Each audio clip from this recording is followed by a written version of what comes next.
Good morning. നമ്മളിന്ന് ഇൻഡേഴ്സ് 12 income ടാക്സിൻ്റെ അടുത്ത സെഷനിലേക്ക് പോവുകയാണ്. അപ്പോൾ നമ്മളിന്ന് നോക്കാൻ പോകുന്നത് ടാക്സ് ബേസ് ആണ്. Tax base of an asset and tax base of A liability. അപ്പോൾ എന്താണ് ടാക്സ് ബേസ്?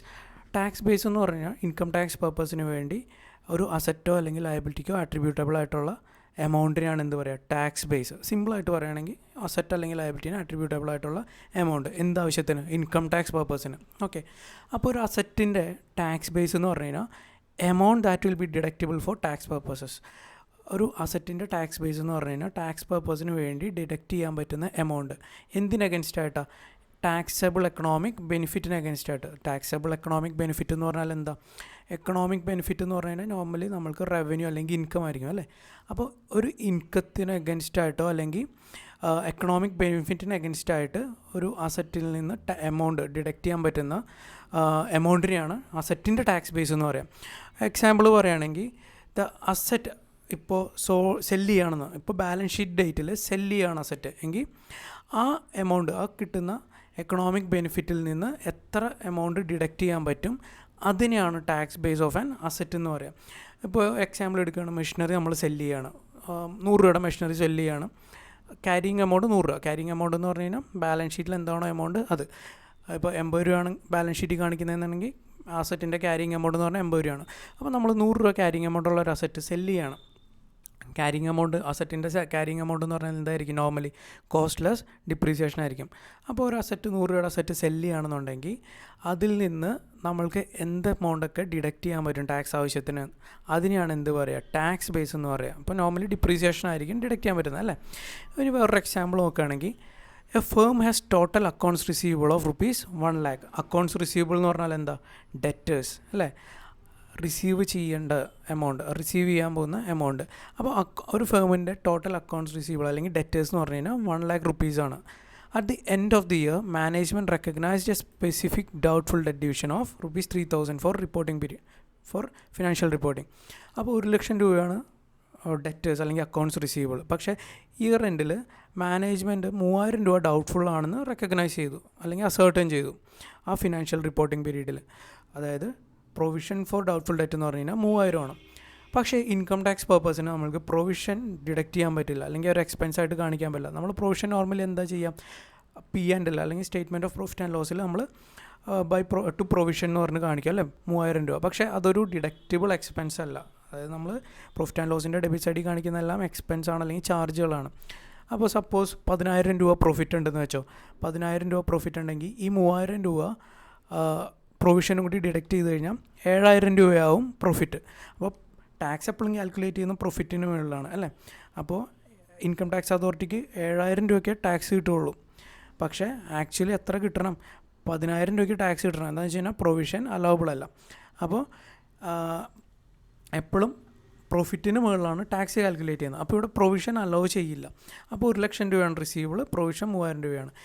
ഇത് അലൗ ചെയ്യുന്നത് എപ്പോഴാണ്? ഈ 3,000 രൂപ ബാഡ് ഡെറ്റായിട്ട് ട്രീറ്റ് ചെയ്യുകയാണ് അല്ലെങ്കിൽ ടു ബാഡ് ഡെറ്റ് എന്ന് പറഞ്ഞ് ചാർജ് ചെയ്യുകയാണ് അല്ലെങ്കിൽ റൈറ്റ് ഓഫ് ചെയ്യുകയാണെന്നുണ്ടെങ്കിൽ ഡിഡക്ഷൻ ക്ലെയിം ചെയ്യാം. ഇവിടെ പക്ഷേ പ്രൊവിഷൻ ഫോർ ഡൗട്ട്ഫുൾ ഡെറ്റ് എന്ന് പറഞ്ഞാണ് ഫിനാൻഷ്യൽ റിപ്പോർട്ടിംഗ് പീരീഡിൽ അസർട്ടൈൻ ചെയ്തേക്കുന്നത്. അതുകൊണ്ട് അത് ടാക്സ് ഡിഡക്റ്റബിൾ അല്ല.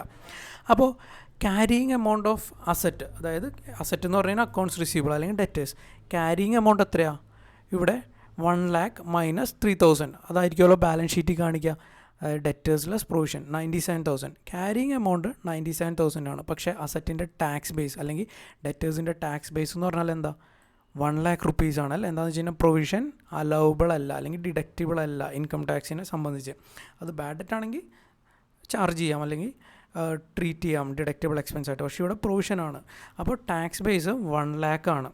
97,000 ആണ് ക്യാരിയിങ് എമൗണ്ട്. പക്ഷേ tax base of the asset എന്ന് പറഞ്ഞു കഴിഞ്ഞാൽ 1 lakh ആണ്. ഓക്കെ, ഇനി ടാക്സ് ബേസ് ഓഫ് ലയബിലിറ്റി. ലയബിലിറ്റിയുടെ ടാക്സ് ബേസ് എന്ന് പറഞ്ഞു കഴിഞ്ഞാൽ അതിൻ്റെ ക്യാരിയിങ് എമൗണ്ട്, ആ ഒരു ലയബിലിറ്റി, ആ ഒരു പെർട്ടിക്കുലർ അല്ലെങ്കിൽ ആ ഒരു സ്പെസിഫിക് ലയബിലിറ്റിയുടെ ക്യാരിയിങ് എമൗണ്ട് എന്ന് പറയുന്നത് ബുക്ക് വാല്യൂ അല്ലെങ്കിൽ ബാലൻസ് ഷീറ്റിൽ കാണിക്കുന്ന വാല്യൂ അല്ലെങ്കിൽ ഫിനാൻഷ്യൽ സ്റ്റേറ്റ്മെൻറ്റ്സിൽ കാണിക്കുന്ന വാല്യൂ. അപ്പോൾ അതിൻ്റെ ലയബിലിറ്റിയുടെ ക്യാരിയിങ് എമൗണ്ടിൽ നിന്ന് amount that will be deductible four tax purposes അത് കുറയ്ക്കണം. ടാക്സ് പർപ്പസിന് വേണ്ടി ആ ക്യാരിയിങ് എമൗണ്ടിൽ നിന്ന് എന്തെങ്കിലും എമൗണ്ട് ഡിഡക്റ്റ് ചെയ്യാൻ പറ്റുന്നുണ്ടെങ്കിൽ അതും കൂടി കുറയ്ക്കണം. അതിനെയാണ് ടാക്സ് ബേസ് ഓഫ് ലയബിലിറ്റി എന്ന് പറയാം. ഒരു എക്സാമ്പിൾ പറയുകയാണെങ്കിൽ അണേൺഡ് ഇൻകം എന്ന് പറഞ്ഞാൽ എന്താ? Income received in advance. അതായത് ഇൻകം ഏൺ ചെയ്തിട്ടില്ല പക്ഷേ റിസീവ് ചെയ്തു. നമ്മൾ ടാക്സ് കാൽക്കുലേറ്റ് ചെയ്യുന്നപ്പോഴും അക്രൂവൽ കൺസെപ്റ്റിലാണ്, earned or received whichever is earlier. ഇവിടെ അൺഏൺഡ് ഇൻകത്തിൻ്റെ കാര്യം പറഞ്ഞു കഴിഞ്ഞാൽ ഏൺ ചെയ്തിട്ടില്ല പക്ഷേ റിസീവ് ചെയ്തു. ഒരു എക്സാമ്പിൾ പറഞ്ഞു കഴിഞ്ഞാൽ ജനുവരി, ഫെബ്രുവരി, മാർച്ച് ഈ 3 മാസം 1000 രൂപ വെച്ച് നമ്മളൊരു ബിൽഡിംഗ് റെൻറ്റിന് കൊടുത്തിട്ടുണ്ട്. അപ്പോൾ ഇപ്പോൾ ജനുവരി മാസത്തിൽ 1000 രൂപ കിട്ടേണ്ടതിന് പകരം നമ്മൾക്ക് അവർ 2 മാസത്തെ, അതായത് ഫെബ്രുവരി മാർച്ചിൻ്റെയും കൂടി റെൻറ്റ് തന്നു. അങ്ങനെ ടോട്ടൽ 3000 രൂപ റെൻറ്റ് നമ്മൾക്ക് തന്നു. ജനുവരി ആയിട്ടുള്ളൂ പക്ഷേ നമ്മൾക്ക് 1000 രൂപ കിട്ടേണ്ടടുത്ത് 3000 രൂപ കിട്ടി. അതായത് 2000 രൂപ അൺഏൺഡ് ആണ് അല്ലേ. അതായത് അടുത്ത മാസം ഏൺ ചെയ്യുള്ളൂ, ഫെബ്രുവരി മാർച്ചിൽ ഏൺ ചെയ്യുള്ളൂ, പക്ഷേ നമ്മൾക്ക് റിസീവ് ചെയ്തു ജനുവരിയിൽ. അതിനെയാണ് നമ്മൾ ഇൻകം റിസീവ്ഡ് ഇൻ അഡ്വാൻസ് അല്ലെങ്കിൽ അൺഏൺഡ് റവന്യൂ അല്ലെങ്കിൽ അൺഏൺഡ് ഇൻകം എന്നൊക്കെ പറയുന്നത്. അത് നോർമലി നമ്മൾ എങ്ങനെ ട്രീറ്റ് ചെയ്യാം? അത് നമ്മൾ ബാലൻസ് ഷീറ്റിൽ ലയബിലിറ്റി ആയിട്ട് കാണിക്കും അല്ലേ, റിപ്പോർട്ടിംഗ് പീരീഡിൽ. പക്ഷേ ഇൻകം ടാക്സ് അതോറിറ്റീനെ സംബന്ധിച്ച് അത് ടാക്സബിൾ ഇൻകം. എന്താ ഇൻകം ടാക്സ് അതോറിറ്റീനെ സംബന്ധിച്ച് ടാക്സബിൾ ഇൻകം എന്ന് പറയാൻ കാരണം ടാക്സ് എപ്പോഴും കാൽക്കുലേറ്റ് ചെയ്യുന്ന അക്രൂവൽ കൺസെപ്റ്റിലാണ്, earned or received whichever is earlier. അപ്പോൾ ഇവിടെ അൺഏൺഡ് ഇൻകം ഉണ്ടെങ്കിൽ അത് റിസീവ്ഡ് ഇൻ അഡ്വാൻസ് ആണ്, പക്ഷേ അത് ടാക്സബിൾ ഇൻകം ആയിട്ട് ടാക്സ് അതോറിറ്റീസ് കാൽക്കുലേറ്റ് ചെയ്യും അല്ലെങ്കിൽ ട്രീറ്റ് ചെയ്യും. അപ്പോൾ അങ്ങനത്തെ ലയബിലിറ്റീസിൻ്റെ ക്യാരിയിങ് എമൗണ്ട് എന്ന് പറഞ്ഞു കഴിഞ്ഞാൽ എന്തായിരിക്കും? ആ ഒരു എമൗണ്ട് അതല്ലെങ്കിൽ ആ ഒരു ലയബിലിറ്റി, അൺഏൺഡ് ഇൻകം എന്ന് പറയുന്ന ലയബിലിറ്റിയിൽ നിന്ന് ഫ്യൂച്ചർ പീരീഡ്സിൽ ടാക്സബിൾ അല്ലാത്ത എമൗണ്ട് എന്തെങ്കിലും ഉണ്ടെങ്കിൽ അത് ലെസ് ചെയ്യണം. അതായത് അങ്ങനത്തെ ലയബിലിറ്റിയുടെ ടാക്സ് ബേസ് എന്ന് പറഞ്ഞു കഴിഞ്ഞാൽ ആ ലയബിലിറ്റിയുടെ carrying amount less any amount of revenue that will not be taxable in future. ഭാവിയിൽ എന്തെങ്കിലും എമൗണ്ട് ടാക്സബിൾ അല്ലാന്നുണ്ടെങ്കിൽ അത് എന്തിൽ നിന്ന് ലെസ് ചെയ്യണം? ക്യാരിയിങ് എമൗണ്ടിൽ നിന്ന് ലെസ് ചെയ്യണം. ഇനി ഇപ്പോൾ ഒരു ഐറ്റം ഓൾറെഡി എക്സ്പെൻഡ് ചെയ്തു, അതായത് ഒരു ലയബിലിറ്റിയിൽ എക്സ്പെൻസ് ചെയ്തു പോയി, അങ്ങനെയാണെങ്കിൽ അതിൻ്റെ ക്യാരിയിങ് എമൗണ്ട് ടാക്സ് ബേസും 0 ആയിരിക്കും, രണ്ടും നില്ലായിരിക്കും. എക്സാമ്പിൾ എന്ന് പറഞ്ഞു കഴിഞ്ഞാൽ ലോങ് ടേം ലോൺസിൻ്റെയൊക്കെ ഇൻട്രസ്റ്റ്. ഇപ്പോൾ ഇൻട്രസ്റ്റ് എന്ന് പറഞ്ഞു കഴിഞ്ഞാൽ അപ്പോൾ തന്നെ എക്സ്പെൻസ് ചെയ്ത് പോകും, നമ്മൾ ചാർജ് ചെയ്യും ചെയ്യാനിലേക്ക് അല്ലേ. അതുപോലത്തെ ഐറ്റത്തിൻ്റെ ടാക്സ് ബേസും ക്യാരിയിങ് എമൗണ്ട് എപ്പോഴും എന്തായിരിക്കും? 0 ആയിരിക്കും. ഒരു എക്സാമ്പിൾ നോക്കാം. At the beginning of the year a firm received a lump sum of ₹5 million for rent. 5 million എന്ന് പറഞ്ഞാൽ 50 lakh rupees for rent from a lessee. The rent was for use of an office building for the next 5 years. അപ്പോൾ നമ്മൾ അല്ലെങ്കിൽ ഒരു firm 50 ലക്ഷം രൂപയ്ക്ക് ഒരു office building റെൻറ്റിന് കൊടുത്തു 5 വർഷത്തേക്ക്. പക്ഷേ തുടക്കത്തിൽ തന്നെ എന്ത് കിട്ടി? 50 ലക്ഷം റെൻറ്റ് കിട്ടി. സപ്പോസ് ഏപ്രിൽ 2020 മുതൽ മാർച്ച് 2021 വരെയുള്ള കണക്കാണ് നമ്മൾ നോക്കുന്നതെന്ന് വെച്ചാൽ ഈ ഫേമിൻ്റെ. അപ്പോൾ ഏപ്രിൽ 2020 ഈ ഫേം വേറൊരു പാർട്ടിക്ക് ഓഫീസ് ബിൽഡിംഗ് റെൻറ്റിന് കൊടുത്തു. അപ്പോൾ ഏപ്രിൽ 2020 തന്നെ 50 ലക്ഷം രൂപ റെൻ്റായിട്ട് മറ്റേ പാർട്ടി തന്നു. 5 വർഷത്തേക്കാണ് കൊടുത്തേക്കുന്നത്. അപ്പോൾ ഒരു വർഷത്തേക്ക് എത്രയാണ് റെൻറ്റ്? 5 million അല്ലെങ്കിൽ 50 lakh ഡിവൈഡഡ് ബൈ 5 lakh, അതായത് 5 years 50 lakh ഡിവൈഡഡ് ബൈ 5, അതായത് ഒരു വർഷത്തെ റെൻറ്റ് എന്ന് പറഞ്ഞു കഴിഞ്ഞാൽ 10 lakh ആണ് അല്ലെങ്കിൽ 1 million ആണ് അല്ലേ. പക്ഷേ നമ്മൾക്ക് തുടക്കത്തിൽ തന്നെ അല്ലെങ്കിൽ ഏപ്രിൽ 2020 തന്നെ 50 ലക്ഷം കിട്ടി. അപ്പോൾ അതെന്താണ്? അൺഏൺഡ് ഇൻകം ആണ് അല്ലേ. 10 ലക്ഷം കഴിച്ച് ബാക്കി 40 ലക്ഷം എന്ന് പറഞ്ഞു കഴിഞ്ഞാൽ അൺഏൺഡ് ഇൻകം ആണ്.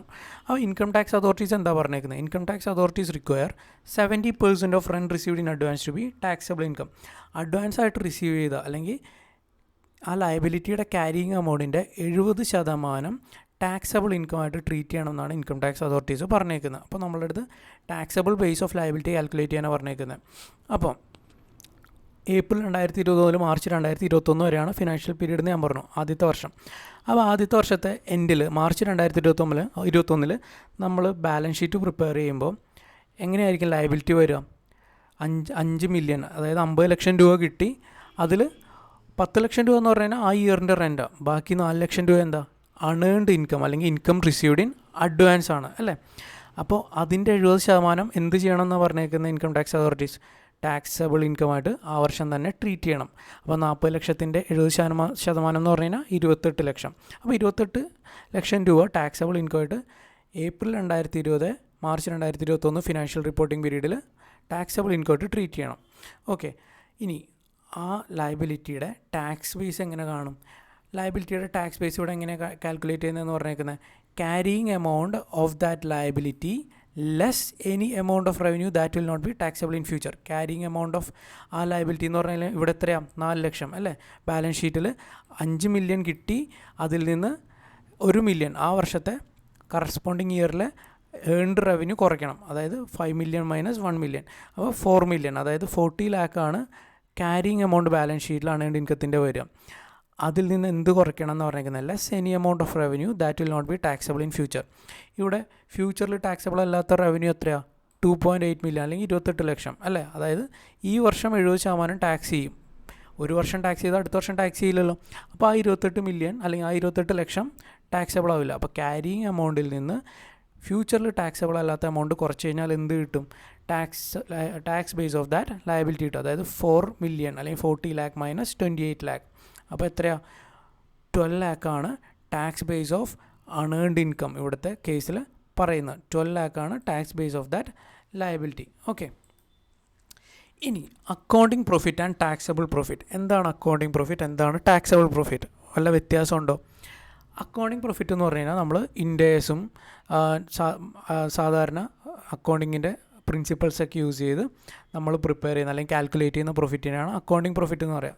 നമ്മൾ normally statement of profit and loss prepare ചെയ്ത് കാൽക്കുലേറ്റ് ചെയ്യുന്ന പ്രോഫിറ്റിനെയാണ് അക്കൗണ്ടിങ് പ്രോഫിറ്റ് എന്ന് പറയുക. അക്കൗണ്ടിങ് പ്രോഫിറ്റും ടാക്സബിൾ പ്രോഫിറ്റിലും എപ്പോഴും ഡിഫറൻസ് ഉണ്ടാവും. ഓക്കെ, ടാക്സബിൾ പ്രോഫിറ്റ് എന്ന് പറഞ്ഞു കഴിഞ്ഞാൽ ഇൻകം ടാക്സ് പ്രൊവിഷൻസ് അനുസരിച്ച് അക്കൗണ്ടിങ് പ്രോഫിറ്റിനെ ബേസ് ചെയ്ത് കാൽക്കുലേറ്റ് ചെയ്യുന്ന പ്രോഫിറ്റിനെയാണ് എന്ത് പറയുക? Taxable profit. ഈ ടാക്സബിൾ പ്രോഫിറ്റിനാണ് നമ്മൾ ടാക്സ് കൊടുക്കുന്നത്, അക്കൗണ്ടിങ് പ്രോഫിറ്റിനല്ല ടാക്സബിൾ പ്രോഫിറ്റ്. അപ്പോൾ അക്കൗണ്ടിങ് പ്രോഫിറ്റിൽ കുറേ അലവബിൾ എക്സ്പെൻസുകളൊക്കെ ഡിഡക്റ്റ് ചെയ്യുകയും ഡിസലവബിൾ കാര്യങ്ങളൊക്കെ ആഡ് ബാക്ക് ചെയ്യുകയും ചെയ്യുമ്പോഴാണ് നമ്മൾക്ക് എന്ത് കിട്ടുക? Taxable profit. ഈ ടാക്സബിൾ പ്രോഫിറ്റിൻ്റെ ബേസിലാണ് നമ്മൾ ടാക്സ് ലയബിലിറ്റി കാൽക്കുലേറ്റ് ചെയ്യുന്നത്. അപ്പോൾ അക്കൗണ്ടിങ് പ്രോഫിറ്റും ടാക്സബിൾ പ്രോഫിറ്റും ഡിഫറൻ്റ് ആയിരിക്കും. ആ ഡിഫറൻസിന് കാര്യം എന്ന് പറഞ്ഞു കഴിഞ്ഞാൽ 2 റീസണാണ്. ഒന്ന് പെർമനൻറ്റ് ഡിഫറൻസസ്, 2 ടെമ്പററി ഡിഫറൻസസ്. എന്താണ് പെർമനൻറ്റ് ഡിഫറൻസസ്, എന്താണ് ടെമ്പററി ഡിഫറൻസസ് അപ്പോൾ നോക്കണം.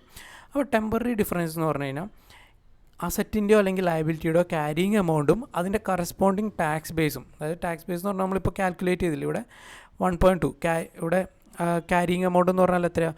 40 lakh ആയിരുന്നു. പക്ഷേ ടാക്സ് ബേസ് 12 lakh ആണ്. അപ്പോൾ അത് തമ്മിലുള്ള ഡിഫറൻസ്, അതാണ് ടെമ്പററി ഡിഫറൻസ് എന്ന് പറഞ്ഞാൽ സിമ്പിൾ ടേംസിൽ. അതായത് ടെമ്പററി ഡിഫറൻസ് എന്ന് പറഞ്ഞു കഴിഞ്ഞാൽ ഒരു അസറ്റിൻ്റെ അല്ലെങ്കിൽ ലയബിലിറ്റിയുടെ ക്യാരിങ് എമൗണ്ടും ആ അസറ്റിൻ്റെയോ അല്ലെങ്കിൽ ലയബിലിറ്റിയുടെ കറസ്പോണ്ടിങ് ടാക്സ് ബേസും തമ്മിലുള്ള ഡിഫറൻസ്. ടെമ്പററി ഡിഫറൻസിനെ തന്നെ 2 ആയിട്ട് ക്ലാസിഫൈ ചെയ്യാം: taxable temporary difference and deductible temporary difference. Taxable temporary difference എന്ന് പറഞ്ഞു കഴിഞ്ഞാൽ ഫ്യൂച്ചറിൽ ടാക്സബിൾ പ്രോഫിറ്റിൽ നിന്ന് എന്തെങ്കിലും ടാക്സ് ജനറേറ്റ് ചെയ്യും അല്ലെങ്കിൽ ടാക്സബിൾ എമൗണ്ട് ക്രിയേറ്റ് ചെയ്യപ്പെടുന്നുണ്ടെങ്കിൽ അതിനെ ടാക്സബിൾ ടെമ്പററി ഡിഫറൻസ് എന്ന് നമ്മൾ പറയും. ഇനി ഡിഡക്റ്റബിൾ ടെമ്പററി ഡിഫറൻസ് എന്ന് പറഞ്ഞു കഴിഞ്ഞാൽ ഫ്യൂച്ചർ പീരീഡിൽ ടാക്സബിൾ പ്രോഫിറ്റ് ഡിറ്റർമൈൻ ചെയ്യുമ്പോൾ എന്തെങ്കിലും ഡിഡക്ഷൻ അല്ലെങ്കിൽ അലവബിൾ ഐറ്റംസ് ഉണ്ടെന്നുണ്ടെങ്കിൽ അതിനെയാണ് എന്ത് പറയുക?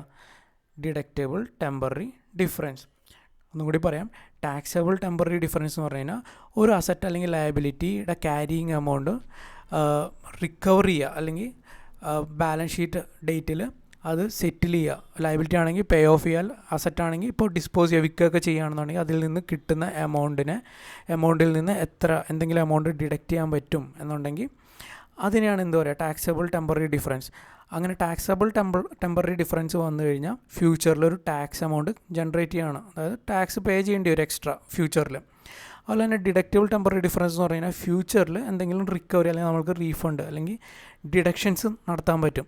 സപ്പോസ് 100 രൂപ ടാക്സ് പേ ചെയ്യണമെന്നുണ്ടെങ്കിൽ നമ്മൾക്ക് ചിലപ്പോൾ 20 രൂപ ഡിഡക്റ്റബിൾ ടെമ്പററി ഡിഫറൻസ് ആണെങ്കിൽ 80 രൂപ കൊടുത്താൽ മതിയാവും ഫ്യൂച്ചറിൽ.